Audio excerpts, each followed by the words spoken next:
My name is Ari, and welcome to Made of Mettle, a motivational podcast where we tell stories about regular people overcoming insurmountable odds. So good afternoon or morning, lovely people, depending on what time you're listening to this. I hope everyone enjoyed last week's wonderful episode covering the indomitable Tina Turner. This week, we'll be covering another figure that is forever immortalized in the history of the arts. This individual's style redefined an entire genre of art. Although this person was not recognized for their contributions until many years after their passing. This individual did not create for the recognition, but purely for the love of creating. So you guys know I have to let you know I love this story and have researched this person extensively in my free time because I've always been drawn to their art, but also there's an added layer of mystery surrounding their death. I'm really into true crime too, so I really like this. This individual spent their days filling their time with helping to make the world better and more beautiful. This is a vocation that I find admirable in any circumstance, but especially in the face of the hardships this individual faced. So, without further ado, this week we will be covering the striking, the stunning, the standout, Vincent Van Gogh, which is the Dutch pronunciation, which I probably butchered, but Vincent Van Gogh is how it's most commonly pronounced in the US and what I think most of you guys would know him by. Vincent Van Gogh was born March 30th, 1853 in the picturesque Netherlands countryside. Vincent was the firstborn to his parents, so he was the eldest, as they would eventually have 5 other children. Vincent's parents, Theodorus and Anna, were quite opposites in terms of occupations and countenance. Theodorus was a pastor for the church, while Anna was an artist who worked with watercolors. It was described that Vincent's father was more subdued, while his mother was more open and free. Vincent's childhood was spent primarily in a rural area, surrounded by the natural world and countryside. We can see that nature scenery influenced very strongly in many of his landscape paintings later on in life. While Vincent attended school for a short time, due to his family's lack of financial stability, he had to leave school and begin work in his early teens. Although Vincent didn't receive much formal schooling, thanks to an uncle, he was able to secure a job with an art dealer. I thought that little tidbit was incredible as well, that Vincent was able to start working in the art industry at such a young age and with essentially zero formal art training. Vincent worked for the art dealer for about 3 years, from 1873 to 1876, though it was reported that he didn't particularly enjoy the customer interactions, but rather the exposure to the artworks. And I absolutely can't blame him for that, so I'm sure many people would agree. During his time working with the art dealer, Vincent lived in both Paris and London, 2 major hubs in comparison to his rustic home village.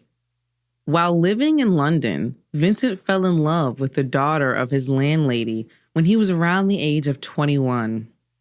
Vincent proposed to his crush and was promptly declined. This event plunged Vincent into a swirl of negative emotions, and he became moody and dark in his daily life. Vincent was quickly fired from his job at the art dealer after making several inappropriate comments to customers, calling the art worthless and genuinely being unprofessional. After losing his job at the art dealer, Vincent began working as a teacher as well as at a bookstore and as a preacher. It was at this point that Vincent began to seriously consider following in his father's footsteps and becoming a member of the church. Thus began Vincent's journey to attempt to join the ministry and study in theology. As you can see from the career choices Vincent was making, he was drawn to humanitarian causes. Vincent began to train to become an evangelist, but after becoming frustrated with the program, transferred to another region in Belgium to complete missionary work. Vincent was passionate in all that he engaged in, and this was no different with missionary work. After an incident when Vincent became overcome with the desire to give away all of his belongings to the impoverished people he was helping, the church requested Vincent cease working on their behalf, and Vincent was again unemployed. This was yet another blow to Vincent's self-worth, and he became even more isolated and withdrawn. The trouble Vincent was having seemed to all stem from his inability to go with the status quo. After his latest career setback, Vincent decided to pivot back to where he'd started and what he knew: art. Vincent would connect with his younger brother, Theo, who was an art dealer in Brussels, and focus his efforts on developing as an artist. Theo and Vincent were quite close, as Theo offered to help Vincent with whatever he may need, allowing Vincent to focus on establishing his art form. When speaking with Theo as to why he was pursuing art, Vincent was quoted, "I want to give the wretched a brotherly message. When I sign my paintings, Vincent, it is as one of them."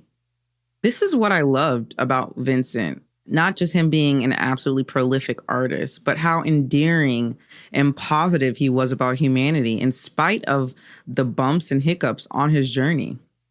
In short, this began Vincent's incredible dedication to being an artist above all.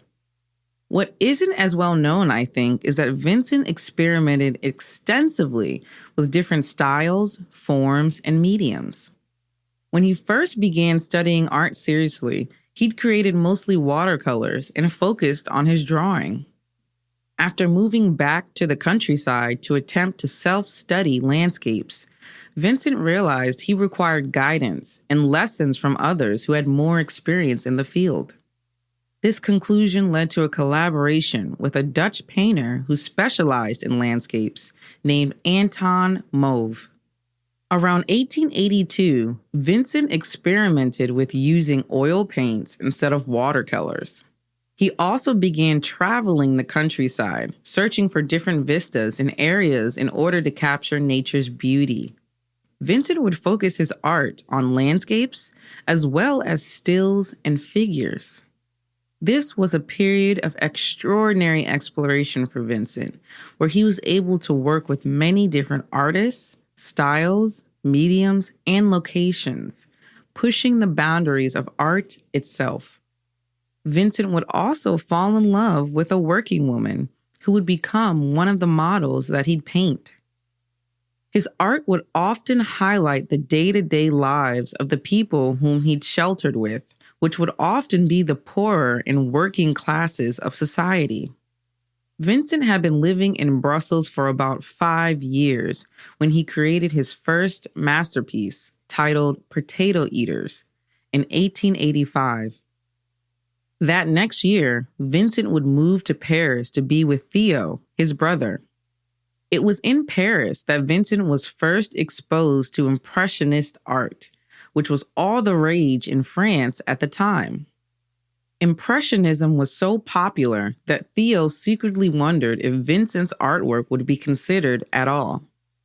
Vincent's demeanor, as is demonstrated with his many conflicts and disputes with authority figures throughout his life, was expressive, to say the least.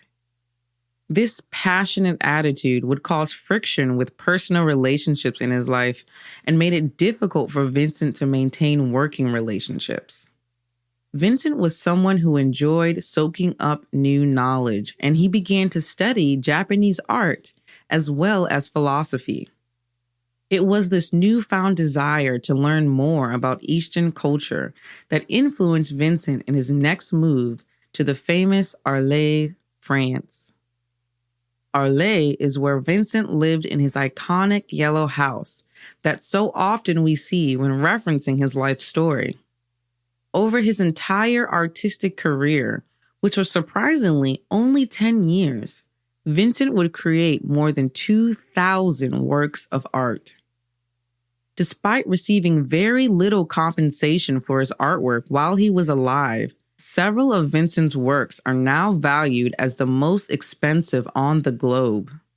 Vincent's most iconic work, The Starry Night, and my personal favorite artwork of all time, was created in France around 1889. His other works, titled Sunflowers, Self-Portrait, and Irises, which is the most expensive painting in the world, are more of Vincent's more recognizable paintings that currently reside in museums throughout the world. Vincent created many portraits as he attempted to paint himself in order to know himself. While in Arles, Vincent's lifestyle began to catch up with him, and he began to suffer from strange ailments.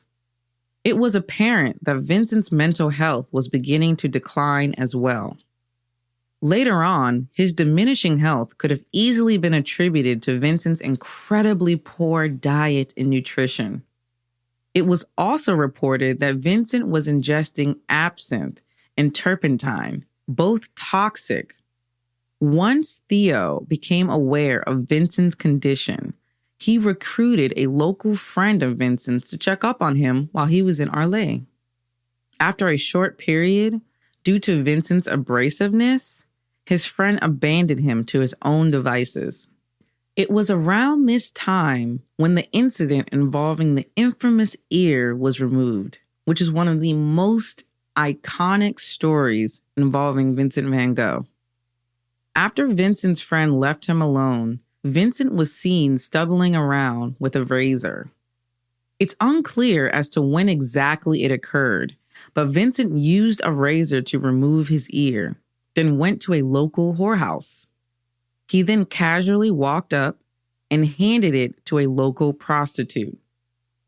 Later on that night, Vincent was found in his room, suffering from blood loss and seizures.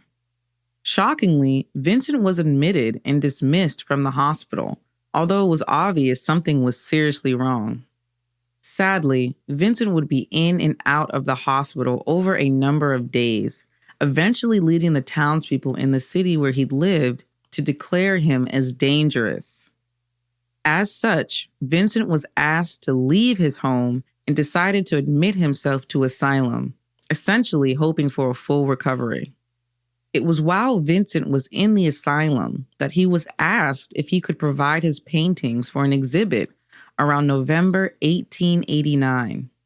Vincent would provide several, including his two most famous paintings. It was also while in asylum that Vincent received word that a coveted doctor would take him on as a patient. With this news, Vincent left the asylum and moved to Alvers to be closer to his doctor. And here comes the most tragic, fated twist in Vincent's life. It was while in Alvers that Vincent would meet his most mysterious end. On the morning of July 27th, 1890, Vincent was spotted leaving his room and carrying his paint supplies, heading towards a surrounding field in order to practice painting landscapes. What isn't quite known is what exactly transpired in that field. There are many possibilities, and when you examine the evidence, you can come to your own conclusion. But I'll let you guys know my take in a quick second. Later on that afternoon, Vincent was found in his room bleeding from a gunshot wound to his chest. There's a big split in the consensus as to how Vincent actually received that gunshot wound. Some people believe he shot himself, while some believe he was shot by another person. I'm on the side of he was shot by another person. After his discovery, Vincent was rushed to a nearby hospital who alerted his brother, Theo, to his condition. Theo, of course, rushed over as soon as he possibly could. It was reported that Theo found Vincent sitting upright in his bed, smoking a large pipe, seemingly pallid but well. Vincent and Theo sat and talked for a few days before Vincent asked Theo to take him back to his home. 2 days after being shot, Vincent Van Gogh would pass away with his brother right by his side on July 29, 1890, at the young age of 37. Theo, who was suffering from his own health issues, would pass away within 6 months of his brother. It was Theo's wife, Joanna, who went about the work of collecting all of Vincent's work to ensure that it was preserved. It wasn't until 1901 that the world became aware of the genius of Vincent Van Gogh. His paintings were showcased, and Vincent was hailed as an artistic genius. Vincent's life was one full of color, passion, and verve. To think about all the many faces and people he'd encountered that ended up in his paintings, as he loved and appreciated people and art more than anything. Some people consider it tragic that Vincent wasn't a worldwide name until after his death. I find it even more admirable that Vincent stuck with his art, even though he wasn't gaining the recognition he knew he deserved. Continuing on when you really don't know if you'll ever be seen for what you really are. To me, that seems agonizing. But to Vincent, it meant nothing. What meant more to him was finding something that fulfilled his soul. I wanted to end Vincent's episode on this quote because it is one of my absolute favorite quotes of all time. And I know you guys are tired of hearing that. I love a lot of things, as you can see, and this quote is also appropriate for someone like myself. I'll let you decide. It is good to love many things, for therein lies strength, and whosoever loves much performs much, and can accomplish much. And what is done with love is well done.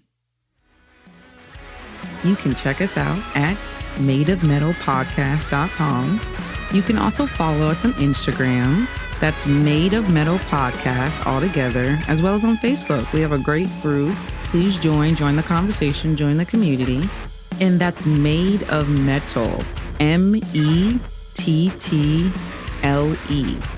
If you love the show, please follow, subscribe, and review the show wherever you listen to your podcasts. So thank you so much. Again, I cannot express how much I appreciate you guys listening to me in my very white voice. I can't explain it. It's wonderful. I hope you guys are having a wonderful, wonderful summer. Please feel free to submit your own stories to me on my website if you'd like. And as always, my loves, bloom where you are planted.